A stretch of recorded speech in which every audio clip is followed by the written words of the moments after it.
Hello, everybody. My name is Dr. Shantala, and I'm practicing as an obstetrician and gynecologist in Bengaluru.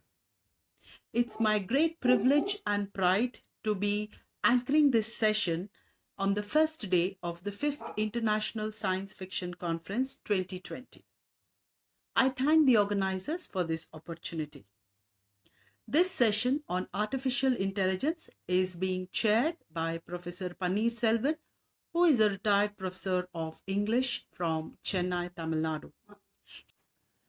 It is my privilege to be introducing the chairperson of this session, Dr. Panneer Selvam, who is an academician, an environmentalist, a science fiction buff, a librarian, and an advocate.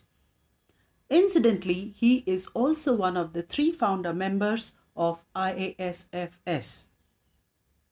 He has hence retired as reader in English from the Madras University, and he is an acclaimed science fiction scholar. He has presented scholarly papers in the US and Indian conferences, has chaired sessions in the UK and in India. His science fiction short stories have been presented at the previous IASFS conferences. Post-retirement, as an academic librarian of the Tamil Nadu State Public Libraries, he has authored the Southeast Asia's largest library, the Anna Centenary Library at Chennai, which is the apex library of the Tamil Nadu State, the 52nd Digital Library of UNESCO, and a partner library of the Library of Congress, Washington, D.C. His next stint was to design and construct structures to address the problem of global warming. He has presented papers on this at the Walichat College of Applied Sciences and Oman and at the Society for Utopian Studies, Michigan State University. He now calls himself a vertical gardener as he's into using hydroponics, which was an idea that he got while reading the first book of Isaac Asimov's Foundation trilogy. And that is still not all of Dr. Panneer Selvam, because currently he is serving as an advocate of the Tamil Nadu and Pondicherry Bar Councils. It's indeed a privilege and pride to have him chair this session. Welcome, sir. In this session, we have 5 papers being presented on artificial intelligence, and the first of them is from the Department of Computer Science and Engineering from National Institute of Technology, Tiruchirappalli, and UVC, Bengaluru. The people presenting it are Mr. Gerard Deepak and Ayush Kumar, and Ms. Pushpa CN and Ms. Triveni J, and their topic is a deep neural network based knowledge integration approach for knowledge based generation for science fiction as a domain. The second paper is presented by Dr. Kasturi Sinha Ray, who is the Associate Professor in the Department of English at the GLA University, Mathura. Her topic is Androids, Surveillance and Evil, an overview of Jonathan Nolan's Westworld. The third paper is by Ms. Shikha Khandpur, who is a research scholar doing PhD in English literature under the guidance of Professor Satnam Kaur in the University of Jammu. Her topic is a post-humanist reading of Homo Deus, a brief history of tomorrow. Ms. Shikha Khandpur has an MPhil degree which she completed in 2018, and she has worked on conflict zones in India. Currently, she is working on the field of gender studies. The fourth paper is by Ms. Priyadarshini Krishnan and Ms. Akshaya Subramaniam, who are pursuing Masters in English Literature at Sri Sarada College for Women in Salem. Their topic is about racial discrimination and scientific amelioration in Isaac Asimov's The Weapon Too Dreadful to Use. The fifth presentation is by Ms. T. Saumya, who is a full-time PhD research scholar at Sri Sarada College for Women, Salem, and her research deals with dystopian views of technological development in present scenario. So these are the interesting papers that we have today about artificial intelligence, and let us sit back and enjoy their presentations. Thank you.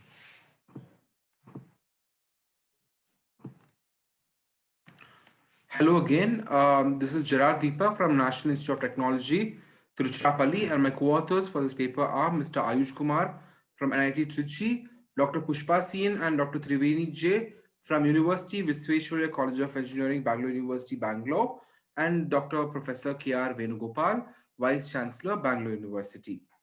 So I am presenting the paper titled a DLKIA, a deep neural network based knowledge integration approach for knowledge based generation for science fiction as a domain of choice. So in my previous work, which was presented in the same conference, we had modeled an ontology successfully for sci-fi as a domain. The reason we modeled the ontology was owing to the sparsity of the ontology for science fiction, because there was only one public ontology that was very very sparse, and henceforth we modeled a considerable a decent sized ontology, especially by for the Indian context, where the generation Z and millennials, who are very cartoon literate and science fiction literate, were chosen as subjects for modeling the ontology.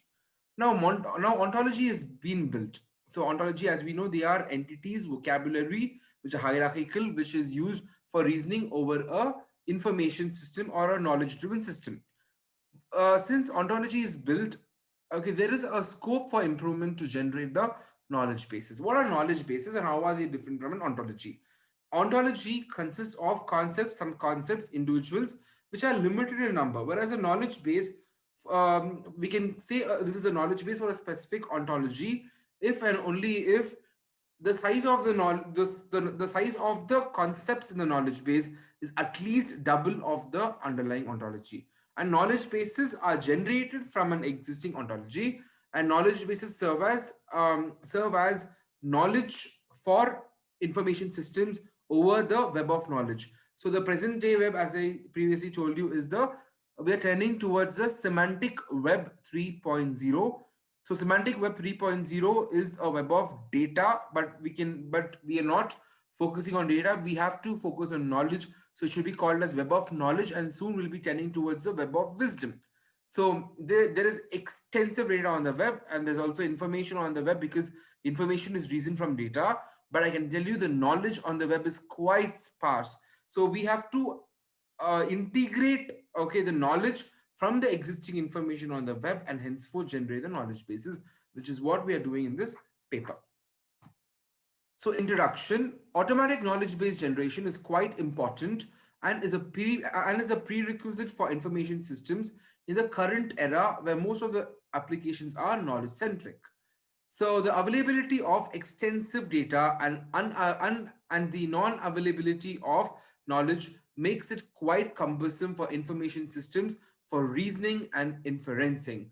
Knowledge representation and reasoning is quite essential in the era of symbolic artificial intelligence and collective artificial intelligence. Yes, so knowledge representation and reasoning specifically for a very sparse domain, like for instance science fiction as a domain is quite sparse, and there are several domains like this, like the science fiction, which are having lot of data on the web but very very sparse amount of knowledge, okay, which can be reasoned out from that data. And henceforth knowledge representation and reasoning, and also integrating the existing data into this particular knowledge framework is the key, and it is the the area, as well as the the prerequisite of research in this field. So a knowledge integration framework based on a recursive deep neural network has been proposed to densely populate the entities in the existing science fiction ontology based on several heterogeneous dynamic knowledge sources using a sparkle based querying as and reasoning based on closed world semantics. Apart from this, an entity graph based inferential reasoning scheme has been instilled into the approach.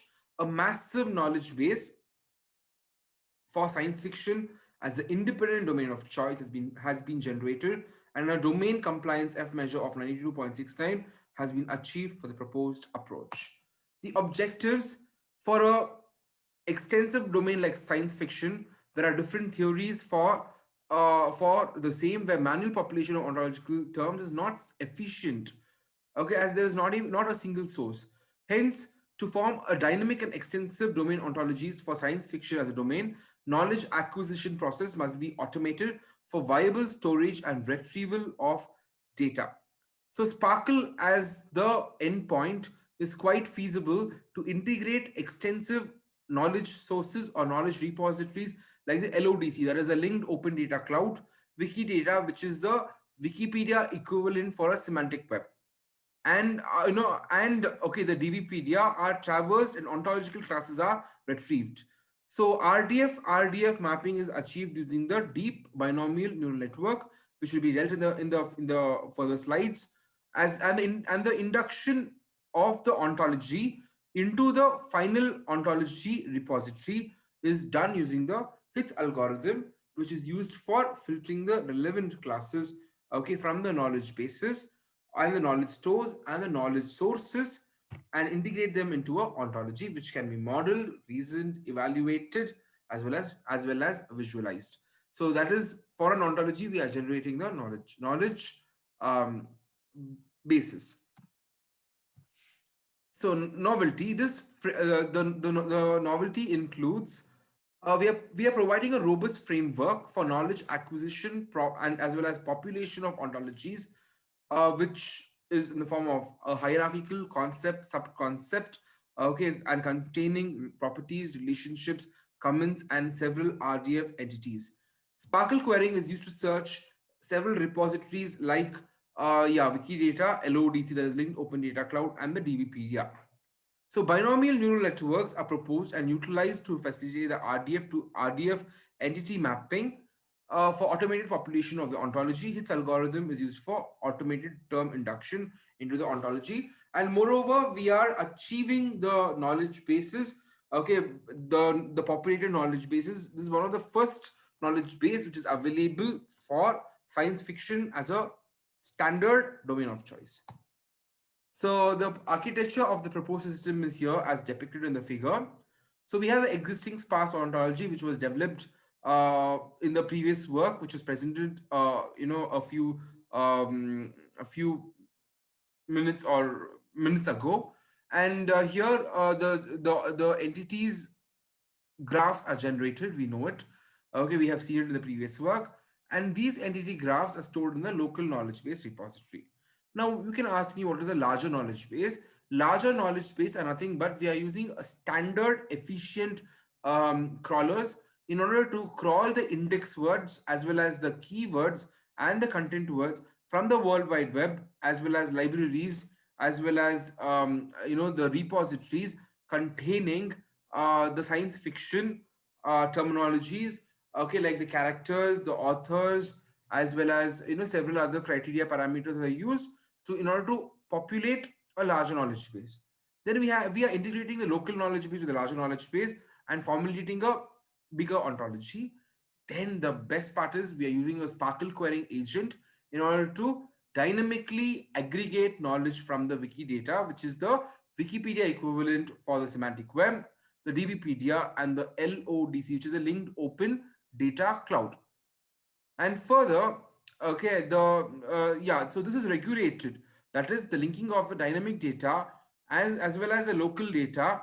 Okay, that is the RDF mapping is achieved using the binomial neural networks, which will be discussed in the further slides.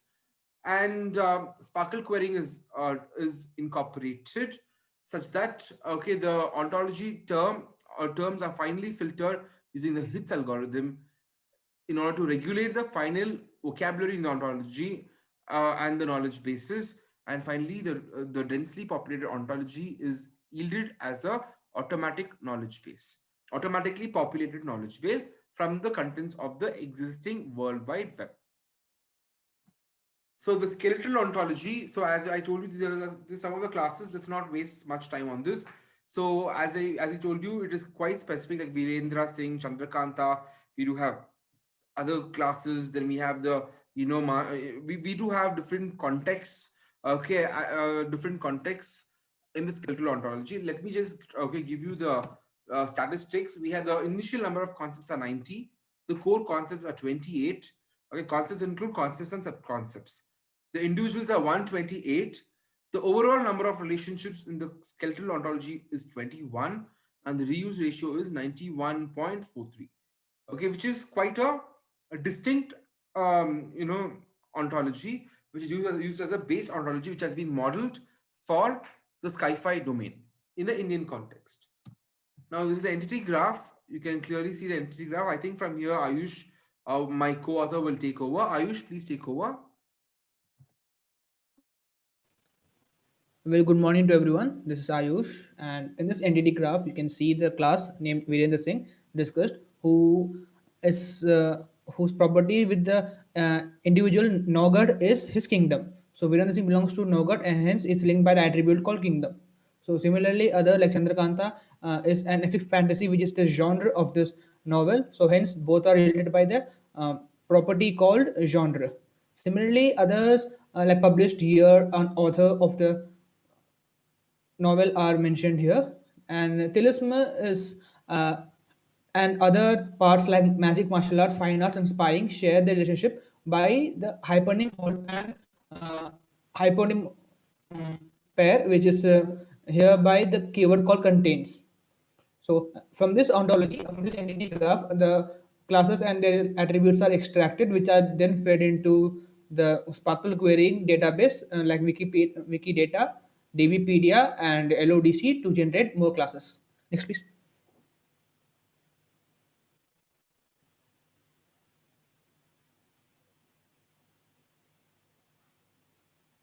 Yeah, so the system works this way. The neural network which is obtained is works for RDF to RDF mapping between the classes which are extracted from the Sparkle querying and the classes from the skeleton ontology, which is used to get the relevant classes from database which are prospective classes for the ontology. Hence, the workflow starts from selecting each class from the skeleton ontology, and the entity graph is generated. From those, all the classes and relationships are extracted, and then they are queried over the databases like Wikipedia, Wikidata, DBpedia, and LODC. So from Sparkle querying, the classes which we get are mapped from RDF to RDF, which is in the form of a tuple containing SPO, where S is subject, P is predicate, and O is object.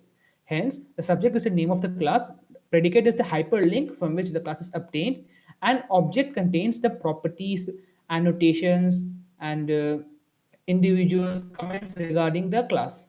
So this is mapped using the binomial neural network, which extracts several data about the class, like which part of speech does it belong, how we categorize it into other things, and classifies the data into several subclasses from which we can get the SPO format. Hence, the map of prospective RDF mappings are and classes are made. So based on requirement of the user, number of classes can be inducted into ontology using Hits algorithm, which is a ranking best algorithm, and hence it allows only the best classes to get into ontology. Next, please.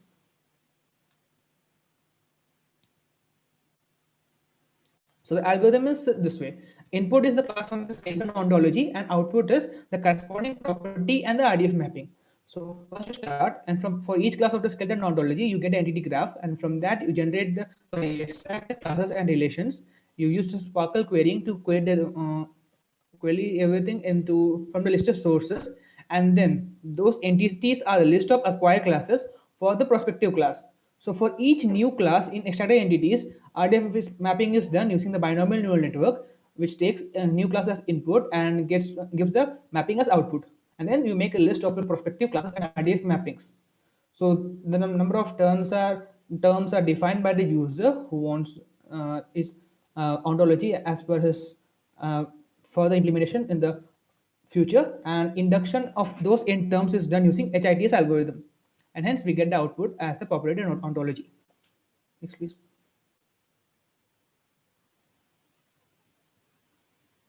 Yeah, so this is the architecture of neural network, which is the input layer. If the class is having six objects, then the input layer has is of six nodes, and then it has the hidden number of layers based on the output based on the input layer, and here it is based on the number of nodes in each layer are based on the binomial series. So if it is 6, then we have 15, 21, 21, 15, 6, and then output layer is 5. So uh, this is based on binomial series where each term is prospectively the part of 1 plus sorry a plus b the whole power nth term coefficients. Next, please. So this evaluation of the system is done using crowdsourcing, where approaches are used by the experts and by counting the cosine similarity indices of the classes from the skeleton ontology and the proposed system. So for 20 instances selected as the n, precision is 90.13, recall is 91.17, and similarly accuracy of measure and FNR are given. So on an average, the average precision is 91.8 percentage, recall is 93.6 percentage, accuracy is 92.7, and F measure is 92.69 percentage. And the FNR is really low, which tells that this ontology is very much viable for widespread implementation in the future.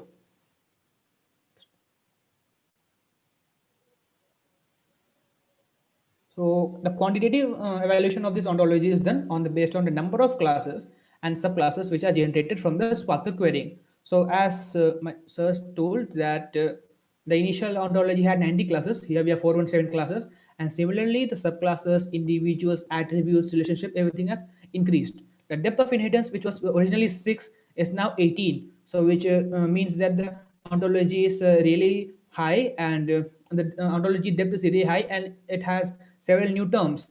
And similarly, the reuse ratio has increased from 91 percentage to 93.21 percentage, suggesting that this ontology has a better reuse ratio and it can be used widely.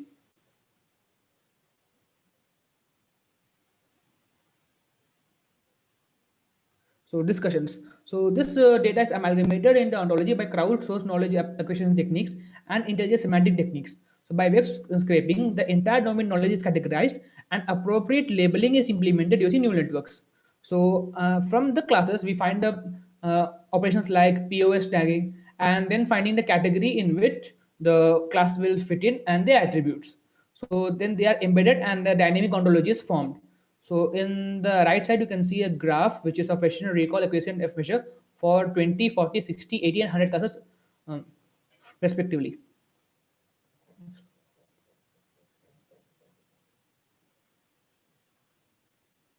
So conclusions are this paper proposes a system for an automated Sparkle querying for self-learning of ontologies. So provided a skeleton ontology, this mechanism can build a knowledge base for the ontology, and it can be populated, it can be densely populated. So for Sci-Fi domain, to add a existing ontology, a data information integration is a system is developed which works on RDF to RDF mapping. Similarly, based on several sources and highly dispersed data on sci-fi and other genre are acquired and then integrated with the ontology using HITS algorithm. Finally, the proposed approach is evaluated using crowd intelligence and semantic similarity approaches, which yield a confusion matrix in terms of precision, recall, accuracy, and F measure, and the classes are being accurately classified or not based on the cosine similarity index. So from this evaluation, we are getting an average accuracy of 92.7 percentage for the system, which tells that the system has high potential for widespread application in both research and knowledge gathering for sci-fi domain. And the next page shows the references used in this paper.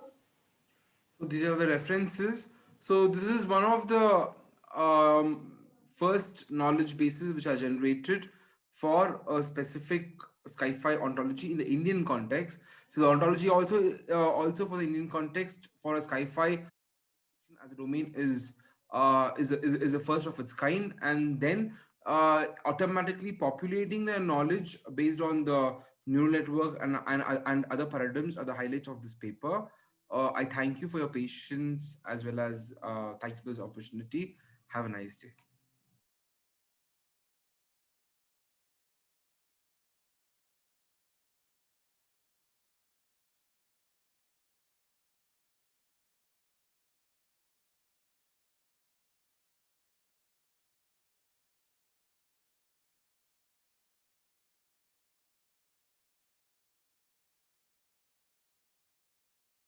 Hello everyone, my name is Dr. Kasturi Sanhare and I'm going to present a paper which is currently I'm working on Westworld, a TV series. So the title of my paper is Android Surveillance and Evil, an overview of Jonathan Nolan's Westworld.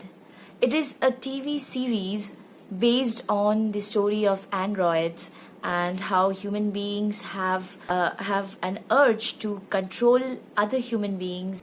Well, in the era of artificial intelligence where we are using it even in our smartphones, I think it is best to consider it as a potential power which we are harnessing at this moment of time. And if we do not take certain steps and if we do not consider certain scenarios, then like old time's sake, the fictional element from the tag science fiction will be gone, and it will be science, and that science will be taking control of the products, the market, as well as human beings. This web series, Westworld, is a reimagining of the 1973 Michael Crichton movie of the same name, Westworld. And it is the story of androids which are incorporated as elements in an amusement park, and they sort of create storylines, they go on their daily lives, and the guests who are buying tickets to molest, rape, mutilate, kill, murder, slaughter all of these androids are the consumers or customers. The script has been written by Jonathan Nolan and Lisa Joy, and we know Jonathan Nolan is one of the Nolan brothers. His brother's name is Christopher Nolan, and we have had such wonderful science fiction movies from both these brothers, these famous brothers. Like in previous decade, we had this movie called Inception, and before that we had The Prestige starring Christopher Bale, and Inception starring Leonardo DiCaprio. So this time, Jonathan Nolan has taken up the cause of the breach in the act or the rules of privacy in the digital era. We have a private life as well as a social one and a virtual one. So the boundaries of these different lives we lead are gradually blurring. And when it blurs, the social life impacts our private life and our privacy is compromised. And as a result, we cannot differentiate between which is our social presence and which is our private one. And alongside that, Jonathan Nolan brings into the game a new kind of twist in the story, which is different from the 1973 version of the same story. He calls to question the big data concept and also the concept of surveillance. So the problem is when you are being constantly monitored, your choices and decisions are always recorded. It is only obvious that we are being constantly profiled by a bigger authority. And this reminds us of a character called Ford from Brave New World. And ironically, in Westworld, the head of the programmers or the person whose brainchild is the entire setup of the amusement park, his name is also Ford. And in the disguise of this amusement park, the entire system is profiling the decisions and choices every guest or the real human beings they make, and as a result they are predicting the market and they are predicting how these individuals will choose, and by the help of that information the investors are attempting to build a predictable world where they can invest without incurring any loss at all. So this is a mechanism called surveillance capitalism, which Dr. Shoshana Zuboff She is a professor in the Harvard Business School. She talks about in her book, The Age of Surveillance Capitalism. So if you have the maximum amount of surveillance, then you can manipulate the lives of those you are watching, and as a result you can manipulate those information to drive these workforce. You drive this workforce, this consumer. You can manipulate the workforce to buy certain products. You can manipulate them to create a culture, like we have already seen in culture industry, Dialectics of Enlightenment, that is written by Adorno and Horkheimer. So culture is also a product, and currently we human beings are becoming a product. If we are not paying for something, then we are the product. That is what the social dilemma is. And even there is a Netflix documentary built on this particular dilemma, and I encourage the viewers of this video to go through it to understand this basic economic setup, this business setup underlying all this technological advancement of this era.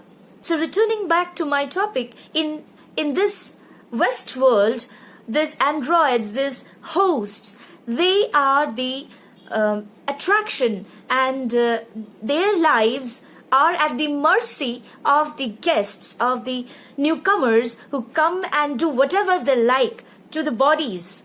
I would use the word bodies over here, and this is because much of it, or most of it, or maybe I should not restrain myself from saying that all of it revolves around what a human being is doing to another human being like thing.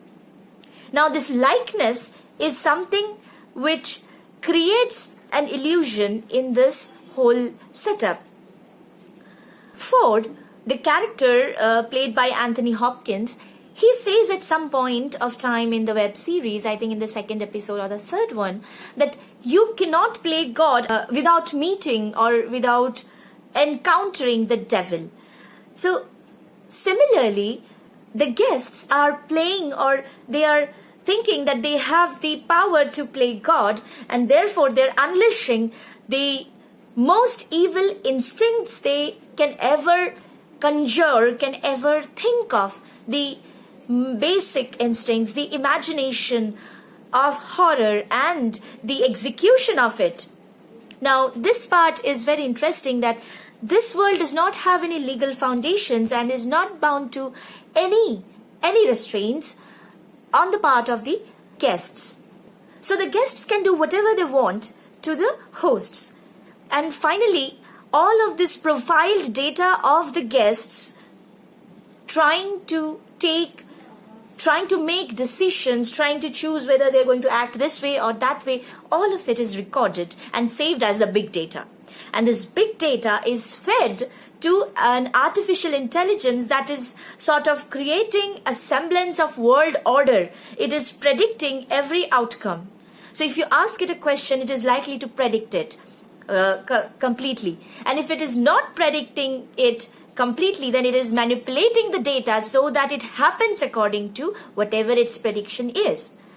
So this big setup gives the investors more and more money and furthers the cause of capitalism, shaking hand with the devil. I wish to present the paper, full paper, and also request all of your suggestions to enhance it as much as it can be enhanced. And thank you everyone for listening to me. Have a nice day.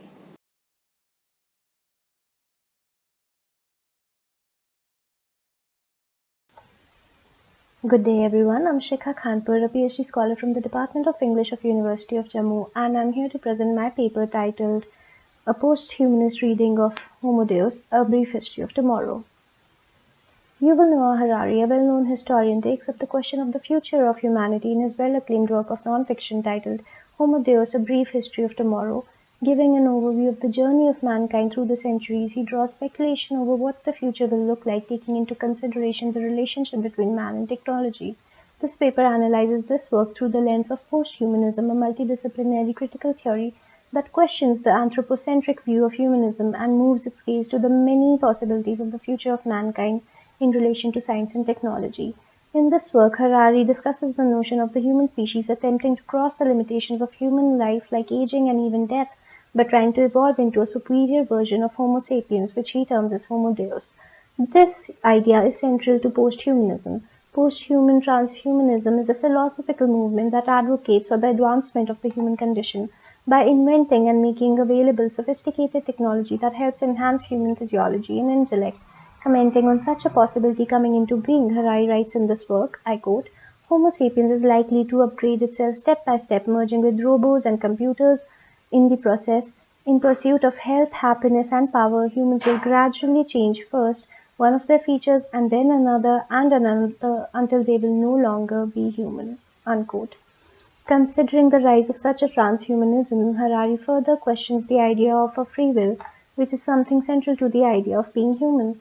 Free will entails that we are able to have a choice in how we act and are capable of choosing our behavior, citing an example wherein participants were placed in a huge brain scan with the switch in each hand and were asked to choose to press between the right or the left switch. The scientists were able to predetermine which switch the subjects would press by monitoring their neural activity, which indicated the choice they would make a few seconds before they realized what they would choose. This led Harari to conclude that we don't choose to want to do something. Instead, he says, I quote, I don't choose my desires, I only feel them and act accordingly. Unquote.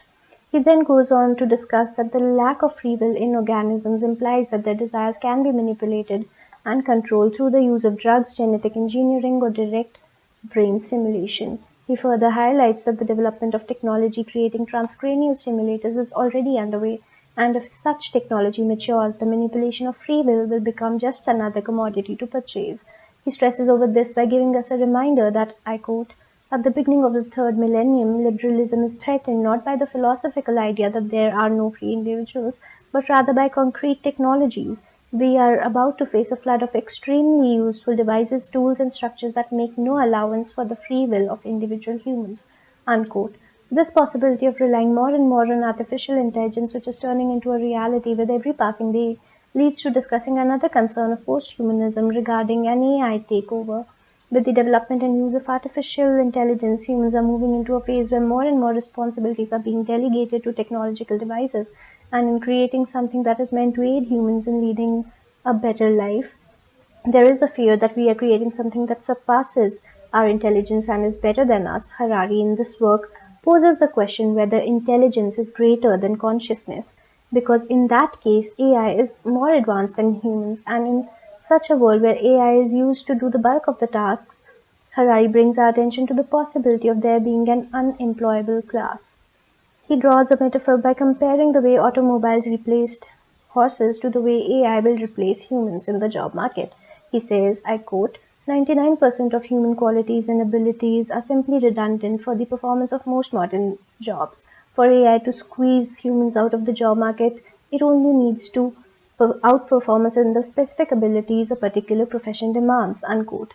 In such a case, he discusses those algorithms might themselves become the owners, citing that human laws already recognize intersubjective entities like nations and corporations, both of which can have the ownership of land, property, and money, and can sue or be sued in court. It is entirely possible to grant similar status to algorithms. To avoid such a scenario, he describes the crux of the matter in these words, I quote, the crucial problem isn't creating new jobs, the crucial problem is creating new jobs that humans perform better than algorithms, unquote. In such a case, human being as one category would be the ones getting oppressed, as opposed to being the ones that oppress. As the critic Stephen Herbercher rightly points out, I quote, the anxious question is whether the next step of human evolution on its supposed way to post-humanity will create new forms of injustice, discrimination, exploitation, and repression, or whether the stage of post-humanity will in turn lead to the complete disappearance of the human species. Maybe in embracing technology too enthusiastically, we have already created our own successor species. Unquote. He then goes to discuss the threat to liberal individualism that is posed by life sciences that see organisms as algorithms and uses technology to decode humans through the data they provide and use that data to manipulate their choices. Giving the example of Amazon, which employs algorithms to constantly study you and use that collective knowledge to recommend products to you, he says, I quote, the new technologies of the 21st century may thus reverse the humanist revolution, stripping humans of their authority and empowering non-human algorithms instead, unquote. He then goes on to discuss the probable rise of techno-religions in the future, which would come with the idealistic promises of peace, happiness, and eternal life with the help of technology.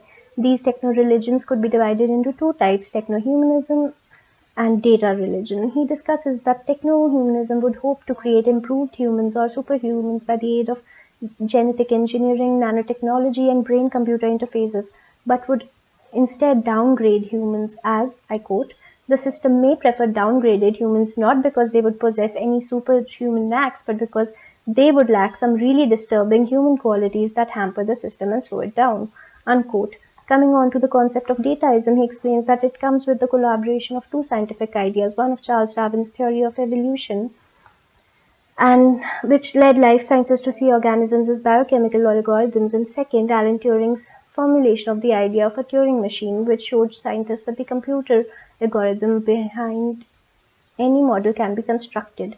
Harari explains, I quote, dataism puts the two together, pointing out that exactly the same mathematical laws apply to both biochemical and electronic algorithms. Dataism thereby collapses the barrier between animals and machines and expects electronic algorithms to eventually decipher and outperform biochemical algorithms, unquote. He discusses the threat of dataism by discussing the value of freedom to information, which, unlike the freedom of expression that is given to humans whether or not they choose to disclose their ideas, freedom of information would be given to information to be available to everyone whether or not the concerned parties consent to it. This poses as a threat to humanism as it destabilizes the anthropocentric view that humanism holds and replaces it with data at the center. Harari explains, I quote, humanism holds that experiences occur inside us and that we ought to find within ourselves the meaning of all that happens, thereby infusing the universe with meaning. Dataists believe that experiences are valueless if they are not shared, and that we need not, indeed cannot, find meaning within ourselves. We need only record and connect our experiences to the great data flow, and the algorithms will discover their meaning and tell us what to do, unquote. In this way, Harai discusses the many possible realities the realm of post-humanism holds for the future, so many of which threaten to overpower the human conscience, a core element of the basis of humanism. As Ray Kurzweil explains in his work, The Age of Spiritual Machines, I quote, the emergence in the early 21st century of a new form of intelligence on Earth that can compete with and ultimately significantly exceed human intelligence will be a development of greater import than any of the events that have shaped human history. It will be no less important than the creation of the intelligence that created it, and will have profound implications for all aspects of human endeavor, including the nature of work, human learning, government, warfare, the arts, and our concept of ourselves. Unquote. This only goes on to signify the relevance of this topic and the responsibility that lies with the present generation in making the decisions that use this rapid advancement in technology to create a utopian future instead of the dystopian possibilities that are highlighted in the selected work.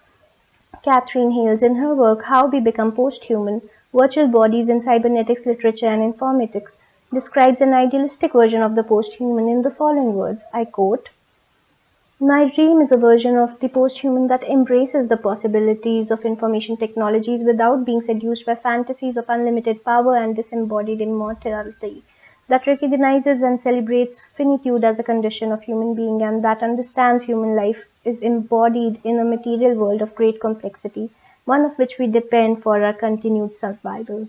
Unquote. These lines resonate with the closing lines of the selected work, wherein the writer leaves the readers with the message that the ideas discussed in the book are only possibilities depicting a distant future, and how we act now, keeping in view the impact of our priorities on our future, will hold the answer to what the future holds for the whole of humanity. Through a discussion of these post-humanist concerns showcased in the selected work, this paper has attempted to draw attention towards the need of the hour to refocus our attention to finding ways to make the most of technology without compromising on the essence of humanity. Thank you.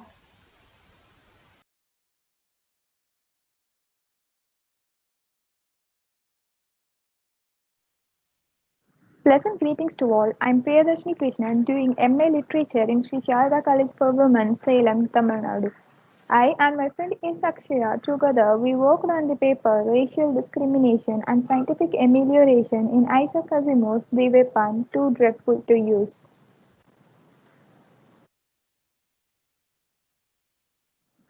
Our selected story, The Weapon Too Dreadful to Use by Isaac Asimov, is a fine example of science fiction. It was published on 1939 in the issue of Amazing and reprinted in the August 1965 issue of Amazing and in 1972 collection The Yearly Asimov. This was Asimov's 11th story and second to be published. Asimov's parents owned a succession of candy stores in which everyone in the family was expected to work. The candy stores sold newspaper and magazine, a fact that Asimov credited as a major influence in his lifelong love of written word, as it presented him with an unending supply of new reading materials, including pulp science fiction magazines. Asimov began reading science fiction at the more science-centered. While coming to our author, Isaac Asimov was a Russian-born American author, a professor of biochemistry, and a highly successful writer. He was best known for his works of science fiction and for his popular science books. He was born on January 2, 1920 in Petrovich, Russia to Anna Rachel Berman and Judo Asimov. Asimov was fond of learning at the young age, having taught himself to read by the age of 5. During World War II, Asimov worked at the Naval Aviation Experimental Station in Philadelphia along with the science fiction authors Robert A. Heinlein and L. Frank B. Camp. He began contributing stories to Science Fiction magazine in 1939, an immensely prolific author who penned nearly 500 books. He was best known for the Foundation series and robot stories. Asimov's another important contribution was his three laws of robotics were introduced in 1942 short story Run Around. The three laws are a robot may not injure a human being or through inaction allow a human being to come to harm. A robot must obey the orders given it by human beings except where such order would conflict with the first law. A robot must protect its own existence as long as such protection does not conflict with the first or second laws. In another short story called The Inevitable Conflict, the machine generalized the first law to mean no machine may harm humanity or through inaction allow humanity to come to harm. This was refined in the end of the Foundation and the Earth. A zeroth law was introduced with the original three suitable rewritten as subordinate to it. A zeroth law is a robot may not injure humanity or by inaction allow humanity to come to harm. The setting of the story was in Venus, which Asimov mentioned it as a dull reddish brown colored planet. The surface of the Venus is orange in color and ultraviolet wavelength, making Venus a white blue colored planet. While comparing Earth and Venus, Venus is often named as Earth's twin because both the worlds share a similar size, surface composition, and have an atmosphere with a complex weather system. The another interesting remark of Venus is that there is almost not water on Venus' atmosphere. Asimov mentioned Venus is wet covered in brown-gray clouds and perpetually raining. And also Earthmen built doomed cities to keep out the wetness and the Venusian. While coming to the epitome of the story, it contains two protagonists, Carl Fronter, the Earthman, and Antil, the Venusian. Carl was the son of the Minister of Education of Earth, Antil, who was a patriotic citizen of Venus, wishing a peaceful relationship between Earth and Venus. In the beginning of the story, both Earthman and Antil were marching towards Astazor, a city built by ancient Venusians several thousand years ago. Their conversation witnesses that the Venus was colonized by Earthlings and they were not allowed to vote. While wandering the archives of ancient advanced technology and art, they discover the secret room that hides five cylinders and a complete document in the ancient Venusian ceremonial language. After some hours, Antil immediately insists to the Earthman that they must make great haste back to the doomed city of Aphrodopoulos.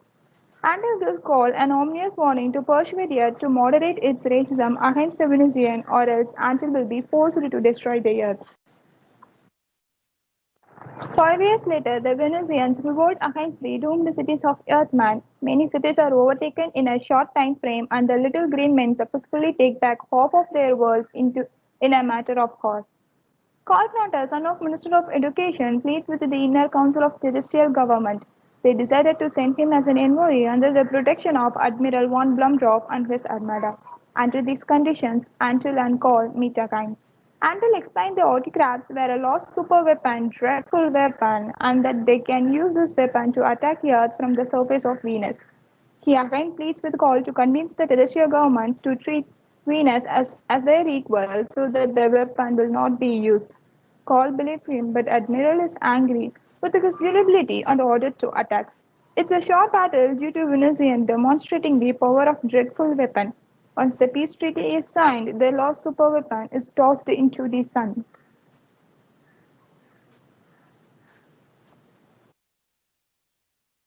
In the critical scrutiny, the story very much concentrated on the plight of the subjugated Venusian and their scuffle for autonomous rule and independence from their earthly exploiters, and also the hint of color discrimination between earthling and Venusians. The Venusians are described as green, puckered cheeks. Call says, "Come now until you speak like a member of the Green Band that are giving the government so much trouble. I think you didn't believe in violence." For more than 50 years, Earthmen have been colonized Venus. The native sentients were initially greeted with peace and promises to trade. Since then, however, the Venusians have been kept from voting on the Venusian Provincial Congress, prevented from sharing strata restaurants, and houses. Antil says, "Are we allowed to vote?" We can find the story hints Afrofuturism, which is cultural aesthetic, philosophy of science, and philosophy of history that explores the developing intersection of African diaspora culture with the technology. It was coined by Mark Terry in 1993 and exposed in the late 1990s through conversations led by Alondra Nelson. In literature, the creation of the term Afrofuturism in the 1990s was often primarily used to categorize speculative fictions that it treats African American themes and addresses African American concern in the context of 20th century technoculture. The story is also very much evidence for Afrofuturism. The Venusians, who were colonized and subjugated, at one point incredibly advanced both artistically and technologically. Carl tries to convince his friend Andrew that sharing the incredible achievement would make the people of Earth more willing to treat the people of Venus as equal instead of like that. Astasol, which was built by Venusians back when their technology and cultural interests were highly advanced. The discovery of the lost superweapon that it disintegrates any living creature, literally serving the connection between the brain and the outside world. Creature is still alive inside the shell of the body with no way of communicate, move or respond, etc. It is a kind of mental disorder like stupor, which is one of the symptoms of lobotomy. It is a lack of critical mental function and a level of consciousness wherein an affected person is almost entirely unresponsive and only responds to the intense stimuli such as pain. Frederick Paul criticizes that after the Venusians destroy the weapon, Earth would be free to reconquer Venus. He also pointed out that the weapon, too dreadful to use, has been used already. According to Asimov, this caused him to avoid using long, elaborate titles. To the conclusion, the first half of the story concentrated on the calm exploration of Cole and Antil to the Venus, whereas the second half puts into the tragic setting after the discovery of dreadful weapon. The story, The Weapon Too Dreadful to Use, was written during the time the world nations were very much active in World War. The problem between the Earthlings and Venusians fighting for rights and discovery of dreadful weapon were shown as the most contemporary period. Before winding up my presentation, I would like to mention a quote by Asimov. There are no nations, there is only humanity. And if we don't come to understand that right soon, there will be no nations because there will be no humanity. Thank you.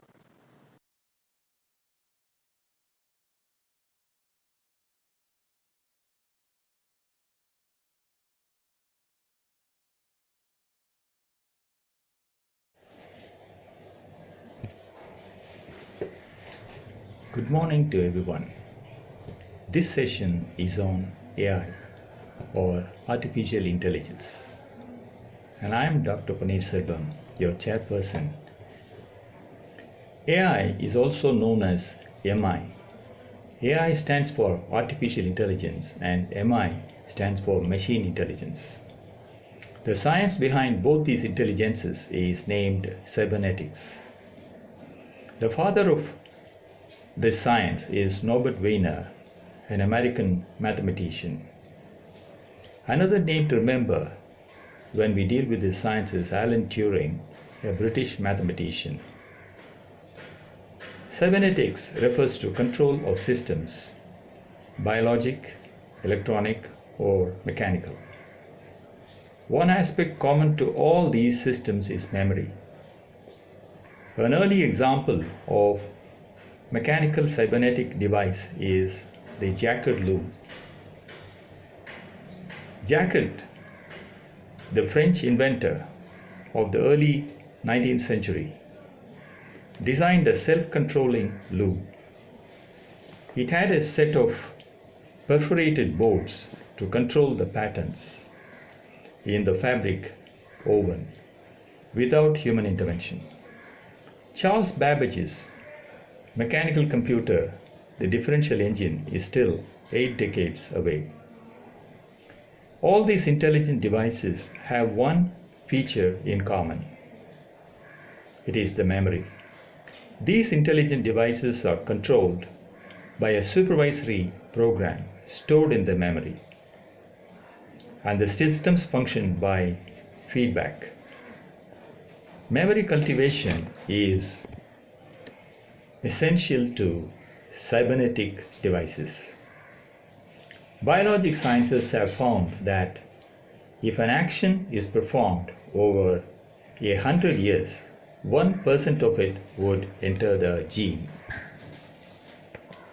In biologic systems, information stored in the gene and in the brain control the system. Memory cultivation is key to these systems. This depends on two factors, repetition and frequency of repetition. With the advent of self-learning computerized devices, memory is cultivated by analyzing data. Machine learning and deep machine learning are two of the types of cybernetics. Though cybernetics, in its new avatar per se, is not dangerous, deep learning has the potential to overtake the human master, according to Aaron Hines, a professor of computer science in the Michigan State University, United States of America. Garry Kasparov, the chess grandmaster, was defeated by a chess-playing machine which employed deep learning. In this session are two papers that express anxiety about the post-human evolution of man. This fear is less because of cybernetics, but more because of another science called behavior modification, or behavior mod for short. Cybernetics is an a priori science, that is, it moved from cause to effect. We have another science which is a posteriori science, and that is the behavior modification science. It moved from effect to cause. B.F. Skinner, an American psychologist, is the father of this new science of behavior modification. He suggested that human behavior could be modified with operant conditioning, which is to say that by putting reinforcements in a system, desired behavior could be obtained. B.F. Skinner has warned the world that in the hands of a wrong person, behavior mod could do enormous damage to humans. An early example of a taste of this danger was given us by Anthony Burgess in the early 1960s. This British author, in his novel, a dystopian novel at that, A Clockwork Orange, has pictured the dangers of behavior mod. But Skinner himself has given us a remedy.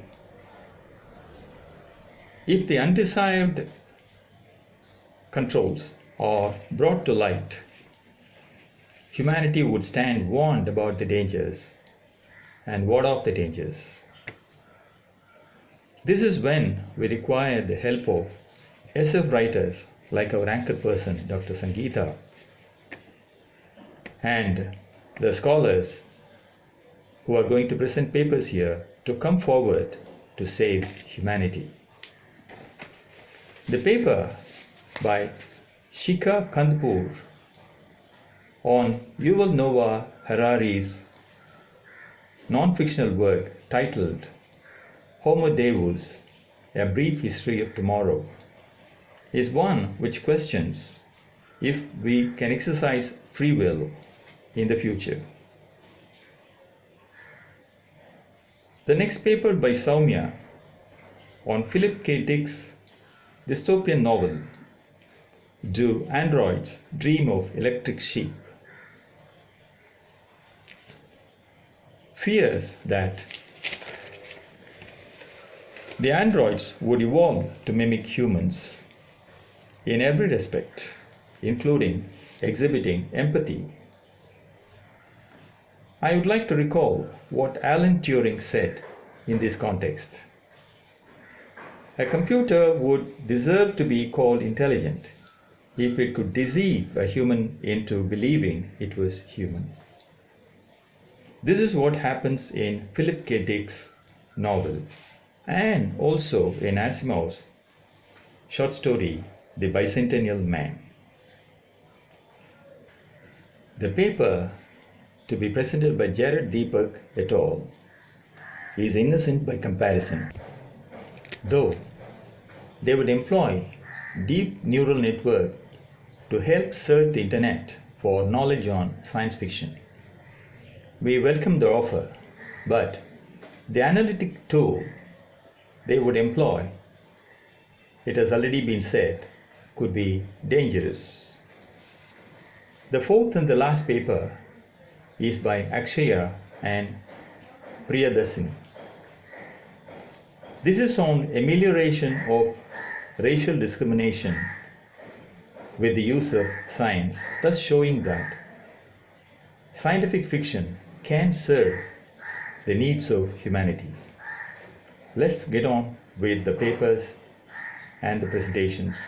Thanks for your patience.